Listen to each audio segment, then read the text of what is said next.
मुस्कुराहट वो हीरा है जिसे आप बिना खरीदे पहन सकते हैं और जब तक ये आपके पास है आपको सुंदर दिखने के लिए किसी और चीज़ की आवश्यकता नहीं है। इसलिए मुस्कुराहट के साथ जीवन की मुश्किलों का समाधान खोजें, मुश्किलें आसान हो जाएंगी। सुप्रभात, मैं हूं आपके साथ शालिनी खंडेलवाल। सबसे पहले नजर मुख्य गतिविधियों पर। राष्ट्रपति द्रौपदी मुर्मू ने न्यायपालिका में मेधावी युवा प्रतिभाओं को आगे बढ़ाने का दिया सुझाव। कहा, सभी के लिए पहुंच में होना चाहिए न्याय, इंसाफ में समानता पर दिया जोर। उपराष्ट्रपति जगदीप धनखड़ आज ग्लोबल साउथ में न्याय तक पहुंच पर पहली रीजनल कॉन्फ्रेंस का करेंगे उद्घाटन। सुबह 9:45 पर सुप्रीम कोर्ट में होगी कार्यक्रम की शुरुआत। भारत ने ऑस्ट्रेलिया को दूसरे T20 में 44 रन से हराया। जायसवाल, किशन और गायकवाड़ की 50, भारत सीरीज में 2-0 से आगे। गुरु नानक जयंती का प्रकाशोत्सव आज। देश दुनिया के गुरुद्वारों में सुंदर सजावट। हजारों की संख्या में गुरुद्वारे पहुंच रहे सिख श्रद्धालु। और देव दीपावली का पर्व आज। दीपावली के 15 दिन बाद मनाया जाता है ये त्योहार।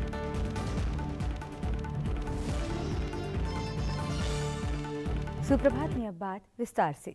प्रधानमंत्री नरेंद्र मोदी ने रविवार को उन लोगों को श्रद्धांजलि अर्पित की जो 26 नवंबर 2011 के मुंबई आतंकी हमलों में वीर गति को प्राप्त हुए थे।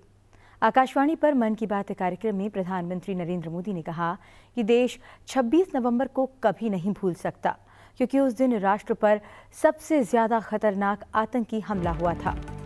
प्रधानमंत्री ने कहा कि ये भारत का सौभाग्य है कि अब पूरे हौसले के साथ आतंक को कुचला जा रहा है। उन्होंने कहा कि देशवासी उन वीरों को याद करते हैं जिन्होंने आतंकी हमले के दौरान सर्वोच्च बलिदान दिया।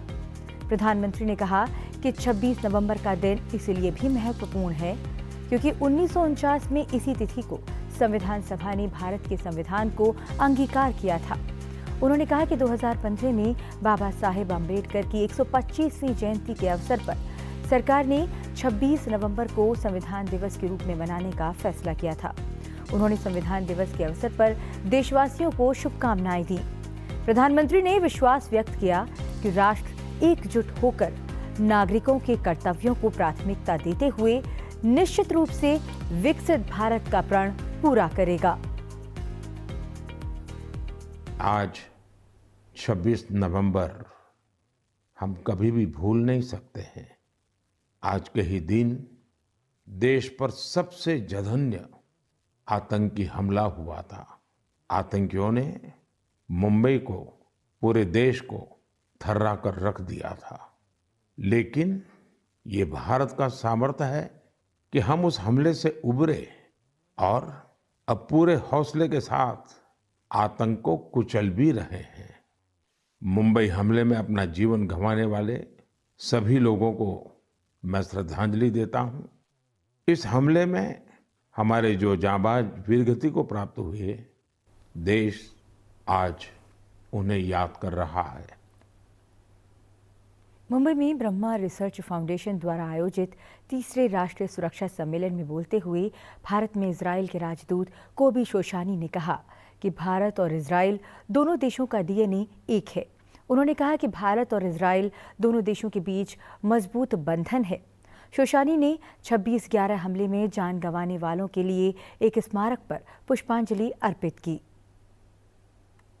Like India is always standing with Israel, and especially recently, but always, since I'm here more than 2 years, India, on most occasions, especially when we need India, India is on our side. That's the feeling. And Indians have to know we are on your side. When you come to fight terrorism, there is no if and no buts. We are working together. We will eliminate the terrorists. As Prime Minister Modi also said, rightly so, that terror is a global phenomenon. You have to join hands globally. Countries, free people of the world have to join hands and efforts in order to fight it. And I think that India and Israel, we demonstrate in our actions and friendship and what we do together the joining of these hands to eliminate terrorism. राष्ट्रपति द्रौपदी मुर्मू ने न्यायपालिका में मेधावी युवा प्रतिभाओं को आगे बढ़ाने के लिए अखिल भारतीय न्यायिक सेवा का सुझाव दिया है। राष्ट्रपति ने कहा कि सभी के लिए पहुंच में और समानता को सुदृढ़ करने वाला न्याय उत्तम सेवा है। राष्ट्रपति ने नई दिल्ली में सर्वोच्च न्यायालय के संविधान दिवस समारोह को संबोधित करते हुए कहा कि न्याय को सभी की पहुंच में लाने के लिए समग्र प्रणाली को नागरिक केंद्रित बनाने पर जोर दिया जाना चाहिए। उन्होंने कहा कि पीठ में विविधतापूर्ण प्रतिनिधित्व भारत की विशिष्टता को प्रदर्शित करता है और इससे न्याय बेहतर होता है। उन्होंने कहा कि विविधीकरण प्रक्रिया को मजबूत करने का एक रास्ता ऐसी प्रणाली का सृजन हो सकता है जिसमें न्यायाधीश एक प्रक्रिया के माध्यम से योग्यता, प्रतिस्पर्धा और पारदर्शिता के आधार पर अलग अलग पृष्ठभूमि के आधार पर भर्ती किए जाएं। उन्होंने कहा कि अखिल भारतीय न्यायिक सेवा हो सकती है जिसमें मेधावी युवाओं का चयन किया जा सकता है और उन्हें प्रतिभा के आधार पर निचले स्तर से उच्च स्तर तक प्रोन्नत किया जा सकता है। उन्होंने कहा कि इसमें कम प्रतिनिधित्व वाले सामाजिक समूहों को भी अवसर दिया जाना चाहिए। राष्ट्रपति Murmu have been made to empower every citizen irrespective of gender, caste, creed and other distinctions. That is why India has had people from highly varied backgrounds occupying high offices and excelling in various walks of life. If we consider gender, for example, the offices of the President, the Prime Minister and the Speaker of the Lok Sabha, among others, have been held by women. Though their numerical strength is in legislative bodies was less, the long-awaited Nari Shakti Bandhan Abhiyan will increase their proportion too. This diversification process can be the creation of a system in which judges can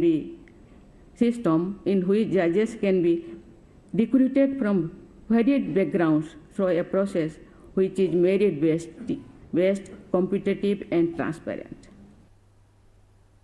राष्ट्रपति द्रौपदी मुर्मू ने इस अवसर पर सर्वोच्च न्यायालय में संविधान के जनक डॉक्टर भीमराव अंबेडकर की एक प्रतिमा का अनावरण भी किया। इस अवसर पर सर्वोच्च न्यायालय के प्रधान न्यायाधीश डी.वाई. चंद्रचूड़ और अन्य न्यायाधीश उपस्थित थे।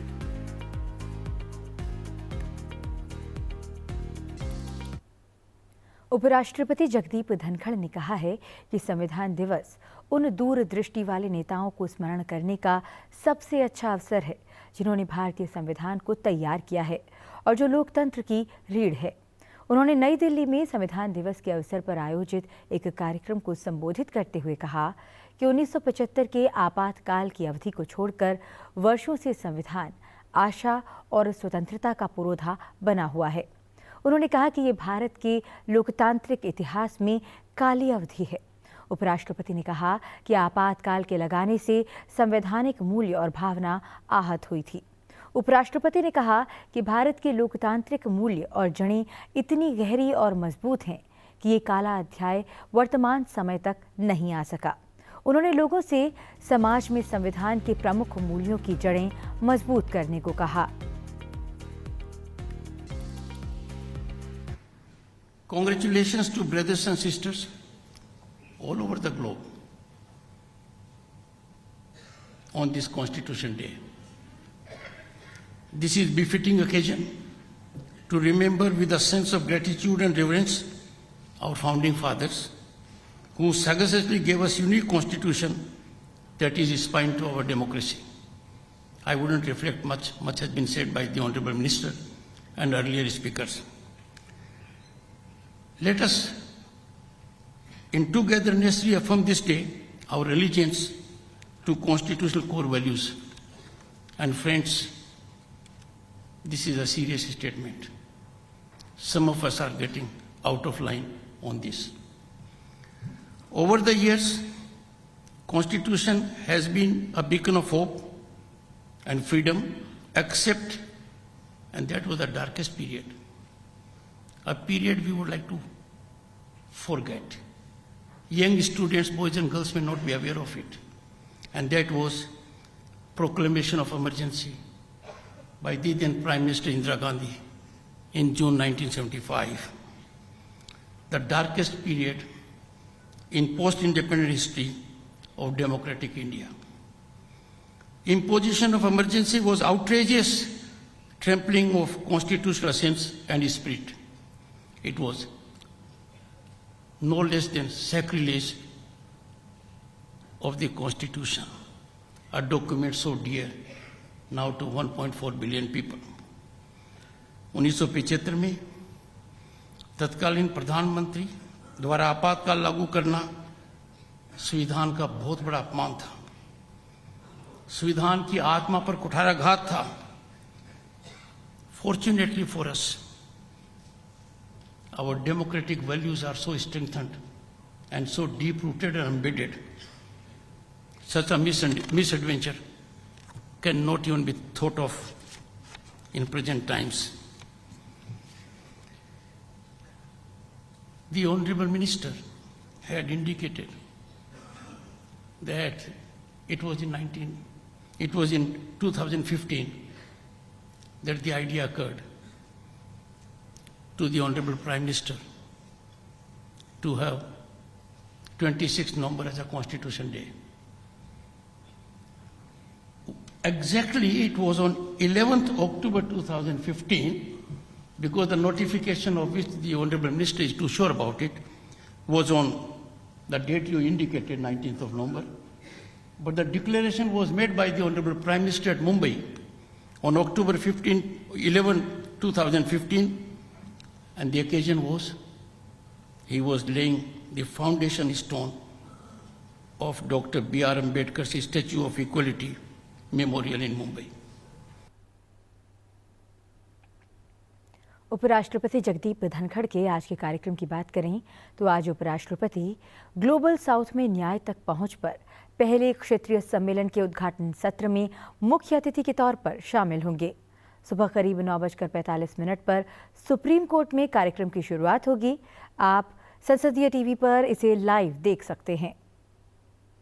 अब बढ़ते हैं आगे और बात करते हैं उत्तरकाशी में चल रहे राहत अभियान की. उत्तराखंड के उत्तरकाशी जिले में ध्वस्त सिलक्यारा सुरंग में फंसे 41 श्रमिकों को बचाने का काम युद्ध स्तर पर चल रहा है. राष्ट्रीय आपदा प्रबंधन प्राधिकरण के सदस्य लेफ्टिनेंट जनरल सईद अता हसनैन ने नई दिल्ली में कहा कि फंसे हुए श्रमिकों की हालत स्थिर है और श्रमिकों और बचाव कर्मियों की सुरक्षा के लिए सभी कदम उठाए जा रहे हैं. इस बीच फंसे हुए श्रमिकों तक पहुंचने के लिए ऊपर से खुदाई यानी वर्टिकल ड्रिलिंग शुरू कर दी गई है. इसके लिए लगभग 86 मीटर खुदाई की जानी है. श्रमिकों और उनके परिजनों के बीच बातचीत के लिए एक अतिरिक्त पाइपलाइन बनाई गई है. ऑगर मशीन के हिस्से हटाने के बाद मलबा हटाने का काम हाथ से किया जाएगा. यदि ये प्रयास विफल होता है तो एक वैकल्पिक ड्रिफ्ट तकनीक अपनाई जाएगी. सभी एजेंसियां सभी श्रमिकों को बचाने के लिए हर संभव प्रयास कर रही हैं. आज सिख धर्म के पहले गुरु नानक देव जी की जयंती है. इस अवसर पर उपराष्ट्रपति जगदीप धनखड़ ने सभी देशवासियों को शुभकामनाएं दी हैं. उपराष्ट्रपति ने गुरु नानक देव जी की जयंती की बधाई देते हुए कहा कि गुरु नानक देव जी आध्यात्मिक ज्ञान के एक प्रकाश पुंज थे. उनकी शिक्षाएं गहरे रूप से मानवता के साथ जुड़ी हुई हैं, सभी प्राणियों के बीच एकता पर जोर देती हैं और समानता, दया और निस्वार्थ सेवा की पैरवी करती हैं. सहिष्णुता और असीम करुणा का उनका गहन संदेश जाति, पंथ, धर्म और राष्ट्रीयता की सीमाओं से आगे बढ़कर मानव जाति का मार्गदर्शन करता रहता है. उपराष्ट्रपति ने कहा कि ये शुभ दिन ईमानदारी, सद्भाव और सार्वभौमिक बंधुता के सिद्धांतों का प्रतिबिंब और समर्पण का समय हो. अब बात करते हैं खेल जगत की. भारत ने ऑस्ट्रेलिया को दूसरे T20 में 44 रन से हराकर 5 मैच की T20 सीरीज में 2-0 की बढ़त बना ली है. तिरुवनंतपुरम में खेले गए मुकाबले में भारत ने पहले बल्लेबाजी करते हुए 4 विकेट पर 235 रन का विशाल स्कोर खड़ा किया. ऑस्ट्रेलिया की टीम 20 ओवर में 9 विकेट खोकर 191 रन ही बना सकी। भारत के लिए 3 बल्लेबाजों ने अर्धशतक लगाए। यशस्वी जायसवाल ने 53, ऋतुराज गायकवाड़ ने 58 और ईशान किशन ने 52 रन की पारी खेली। अंत में रिंकू सिंह ने 9 गेंद में 31 रन बनाए। वहीं ऑस्ट्रेलिया के लिए नाथन एलिस ने 3 विकेट लिए, मार्कस स्टोइनिस को 1 विकेट मिला। आज इंडिया इंटरनेशनल ट्रेड फेयर के 42वें संस्करण का अंतिम दिन है। दिल्ली के भारत मंडपम परिसर में चल रहे इंडिया इंटरनेशनल ट्रेड फेयर में रविवार को भारी संख्या में भीड़ पहुंची। रविवार को 1.5 लाख से ज्यादा लोग इस अंतर्राष्ट्रीय व्यापार मेले को देखने के लिए पहुंचे। 14 नवंबर से इस मेले की शुरुआत हुई थी। इस बार ये अंतर्राष्ट्रीय मेला बेहद खास है क्योंकि मेले का क्षेत्र काफी बड़ा है, इसलिए अधिक भीड़ होने के बावजूद विजिटर्स को कोई परेशानी नहीं हुई। इस दौरान लोगों ने देश के विविध राज्यों की कला और हस्तशिल्प को जाना, खरीदारी की और खान पान का लुत्फ उठाया।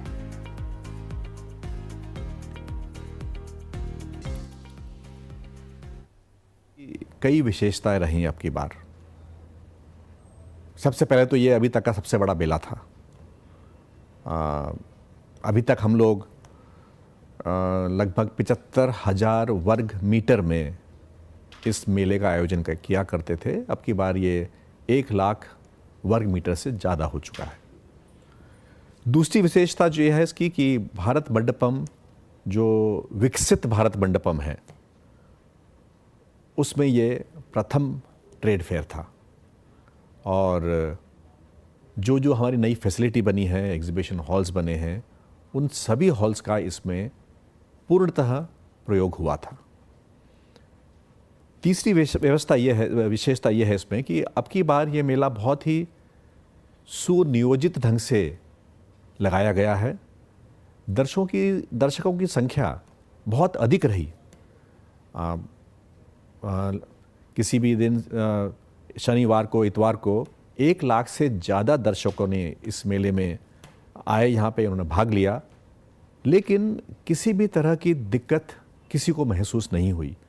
तो हमारा जो सर्कुलेशन प्लान था, ओपन स्पेसेस थे, बहुत ही अच्छी तरह से इनको नियोजित किया गया था और उसका हमको परिणाम मिला कि इतनी ज़्यादा संख्या में दर्शकों के आने के बावजूद किसी को किसी तरह की तकलीफ नहीं हुई। भारत मंडपम परिसर के हॉल 5 में आयुष मंत्रालय का विशेष पवेलियन है। इसमें राष्ट्रीय आयुर्वेद विद्यापीठ के स्टॉल पर कुछ गतिविधियां लोगों को आकर्षित कर रही हैं। क्या हैं ये गतिविधियां और कैसे इनके जरिए लोगों को स्वास्थ्य के प्रति सचेत किया जा रहा है, आइए जानते हैं एक रिपोर्ट के जरिए।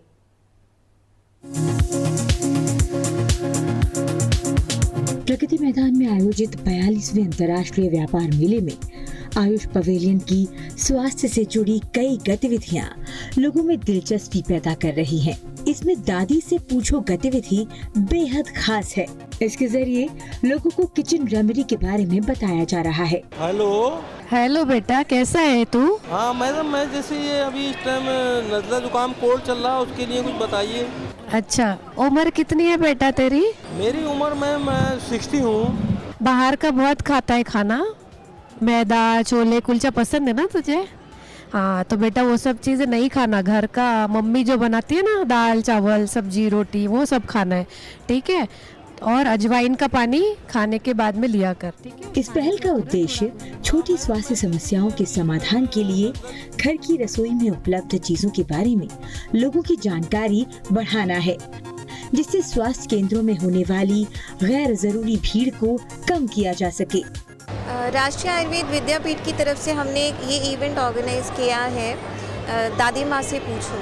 इसके पीछे जो हमारा मोटो है कि किचन के जो भी मसाले हैं या किचन में जो भी सामान अवेलेबल होता है, उसके जो क्लिनिकल यूज़ है उसको दुनिया तक पहुंचाया जाए, ताकि हॉस्पिटल में अननेसेसरी लोगों को जाने की ज़रूरत ही ना पड़े। छोटी छोटी बीमारियां बहुत अर्ली स्टेज पे अगर हम उनको ट्रीट कर लें घर के मसालों से ही, तो वो बढ़ती ही नहीं है। जैसे खांसी है, अगर उसमें आप दालचीनी है उसको शहद के साथ ले लें तो वो बहुत अच्छा काम करता है। गरारे कर लें नमक से, हल्दी से, बहुत अच्छा काम करता है, तो वो बीमारी आगे बढ़ती ही नहीं है। या दालचीनी डेली यूज़ करो, तो ये भी रिसर्च आई है कि वो टीबी होती ही नहीं अगर डेली दालचीनी का सेवन किया जाए। तो ये छोटे छोटे नुस्खे हैं जो घर में पहले यूज़ किए जाते थे, लेकिन आजकल लोग भूल गए हैं। तो इस भूली हुई चीज़ों को लोगों तक वापस पहुँचाने के लिए हमने ये कार्यक्रम स्टार्ट किया है। आयुष पवेलियन में लोगों को जागरूक किया जा रहा है कि कैसे वे दैनिक दिनचर्या के माध्यम से आयुष प्रणाली के अंतर्गत उपलब्ध आहार संबंधी आदतों को अपनी जीवन शैली में शामिल करके अच्छे स्वास्थ्य को बनाए रख सकते हैं। इसी के तहत मिलेट के बारे में लोगों की जानकारी बढ़ाने के लिए मिलेट व्हील लगाया गया है। सुप्रभात में अब बात करते हैं आज के दिन से जुड़े इतिहास की और जानते हैं आज के दिन से जुड़ी मुख्य घटनाओं के बारे में। 27 नवंबर साल 1888 को गुजरात के बड़ौदा नगर में गणेश वासुदेव मावलंकर का जन्म हुआ। मावलंकर एक स्वतंत्रता सेनानी होने के साथ ही लोकसभा के पहले अध्यक्ष थे। वे 26 नवंबर साल 1949 को अस्थायी संसद के अध्यक्ष बने। मावलंकर की कार्यप्रणाली ने भारत की संसदीय संस्थाओं को सर्वाधिक प्रभावित किया। उन्हें लोकसभा के जनक की उपाधि से भी सम्मानित किया जा चुका है। वे साल 1937 से 1946 तक बॉम्बे विधानसभा के भी अध्यक्ष रहे। 15 मई 1952 को प्रधानमंत्री जवाहरलाल नेहरू ने स्वतंत्र भारत के पहले लोकसभा के अध्यक्ष के रूप में चुने जाने के लिए मावलंकर के नाम का प्रस्ताव रखा और इस प्रकार जीवी मावलंकर देश के पहले लोकसभा अध्यक्ष बने। 27 नवंबर साल 1895 को दुनिया के सबसे प्रतिष्ठित पुरस्कारों की स्थापना की गई। आज ही के दिन 1895 को स्वीडिश रसायन शास्त्री, इंजीनियर और उद्योगपति अल्फ्रेड बर्नार्ड नोबेल ने अपनी वसीयत लिखी, जिन्होंने डायनामाइट और अन्य अधिक शक्तिशाली विस्फोटकों का आविष्कार किया था। अपनी वसीयत में नोबेल ने अपनी संपत्ति का सबसे बड़ा हिस्सा एक ट्रस्ट बनाने के लिए अलग कर दिया। अल्फ्रेड नोबेल की इच्छा थी कि इस धनराशि पर मिलने वाले ब्याज से हर साल उन लोगों को सम्मानित किया जाए जिनका काम मानव जाति के लिए सबसे कल्याणकारी हो। ये पुरस्कार 6 क्षेत्रों में दिया जाता है। इन क्षेत्रों में शामिल हैं भौतिकी, रसायन, चिकित्सा, साहित्य, अर्थशास्त्र और विश्व शांति। साल 1901 से पहले नोबेल पुरस्कारों का आयोजन शुरू हुआ। प्रधानमंत्री नरेंद्र मोदी ने शनिवार को स्वदेशी लड़ाकू विमान तेजस में उड़ान भरी। उन्होंने इसे अद्भुत अनुभव बताया। बंगलुरु में उड़ान भरने के बाद उन्होंने कहा कि तेजस आत्मनिर्भर भारत की क्षमताओं का अटूट विश्वास है। इससे पहले प्रधानमंत्री नरेंद्र मोदी ने हिंदुस्तान एरोनॉटिक्स लिमिटेड में विनिर्माण सुविधाओं की समीक्षा भी की। प्रधानमंत्री ने जोर दिया कि कैसे सरकार ने भारत में तेजस के निर्माण और निर्यात को बढ़ावा दिया है। आइए चलते चलते आपको छोड़ जाते हैं इन बेहद खास तस्वीरों के साथ। आप बने रहिए संसद टीवी के साथ। मुझे दीजिए आज्ञा। नमस्कार।